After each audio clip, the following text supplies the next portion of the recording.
കുമ്പള ബംബ്രാണയിൽ വ്യക്തിവൈരാഗ്യത്തെ തുടർന്ന് യുവാവിനെ വീട്ടിലെത്തി ആക്രമിച്ച സംഭവത്തിൽ 3 പേർക്കെതിരെ പോലീസ് കേസെടുത്തു.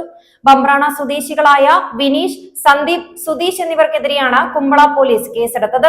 ലോകോത്തര ബ്രാൻഡായ ഗോദ്രേജിന്റെ ഇന്റീരിയോ, കബോർഡ്, അലമാരകൾ, ലോക്കറുകൾ എന്നിവയുടെ വിൽപ്പനയിലും വിൽപ്പനാനന്തര സേവനത്തിലും എക്കാലത്തും മികച്ചുനിന്ന 120 വർഷങ്ങളുടെ പാരമ്പര്യം. Godrej commission and general agency, NH66, Anangoor, Kasaragod. Manjeshwaram താലൂക്കിലെ ബംബ്രാണ ബീരാണ്ടിക്കരയിലാണ് അക്രമം നടന്നത്. പ്രദേശവാസിയായ സഞ്ജയ് എന്ന യുവാവിനാണ് മർദ്ദനമേറ്റത്. സഞ്ജയുടെ വീട്ടുവളപ്പിൽ അതിക്രമിച്ചു കയറിയ 3-അംഗ സംഘം മാരകായുധങ്ങൾ ഉപയോഗിച്ച് ആക്രമണം നടത്തുകയായിരുന്നുവെന്ന് പരാതിയിൽ പറയുന്നു. പരിക്കേറ്റ സഞ്ജയ് കുമ്പളയിലെ ആശുപത്രിയിൽ ചികിത്സ തേടി. കൃത്യമായ പ്ലാനിങ്ങോടെയാണ് പ്രതികൾ സഞ്ജയുടെ വീട്ടിലെത്തിയത്.